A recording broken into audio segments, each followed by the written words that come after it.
Alright, greetings. This inverter board you are seeing here is for a 3 kVA modified sine wave inverter. It was brought to us for repair, and we opened and discovered the inverter is messed up. You can see this part here, which is the charging part. You can see the board is even perforated. The bonds are massive, so we are forced to disengage this part. All right. Even though we've discussed that with the client, and the client's priority is the inverter, side of it. So we've had to disengage this one completely, and then see how to revive the inverter to work. It has been abandoned for a while, but the client needs it working. Now we've had to create some workaround. You can see this is a changeover part which is also messed up. So we've created some workaround to still get our output directly from our output MOSFETs here, okay, and then cut off this part for now. Now we've done some work on it, and then we are about testing it. I just like to just show us or give us some insight into the working principle of this inverter. Okay, now you can see this inverter have 3 transformers here. These transformers are referred to as ferrite core transformers. It's not like the normal iron core. You find those heavy, massive, bulky inverters that comes with iron core transformers. These are ferrite core transformers, which are proven to be far more efficient than the iron core. Now I may create one of my videos to really create one of my videos after now to really talk about that, but I would like to just let us know that this inverter is divided into 2 sections. Okay, we have the high frequency side and the low frequency side.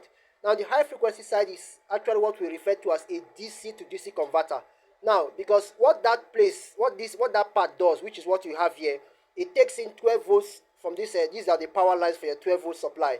So it takes in 12 volts supply, DC supply from your battery, and then first of all converts it to AC at about 240 to 270 to 80 volts. All right. So since that AC is at high frequency, sometimes between 30 to sometimes even 50 kilohertz, depending on the design. Okay, now so that high voltage AC at high frequency is not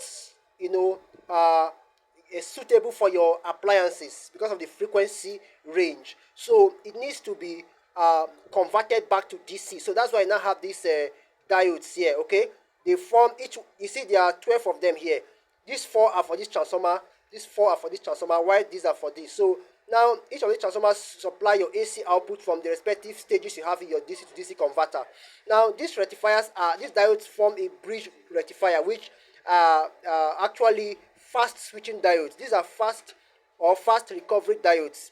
Now, because since you are dealing with high frequency, you don't use a normal diode. You use a diode that can switch at high frequency, okay, that can handle high frequency AC and then convert them to DC with minimal losses. That's why we use fast recovery diodes, to rectify AC voltages at high frequency to DC. Now that DC, now that rectified signal, or when I say rectified, that means that AC that has been converted to DC is now filtered by this high voltage capacitor here. This is a 400 volts 100 microfarad capacitor. All right, so it filters the DC that is gotten here. Now that DC now, which is around 240 to 280 volts, are now brought to this output side here for switching. Now this MOSFET, you can see this is your IRFP 460. They are high voltage MOSFETs at 20 amps.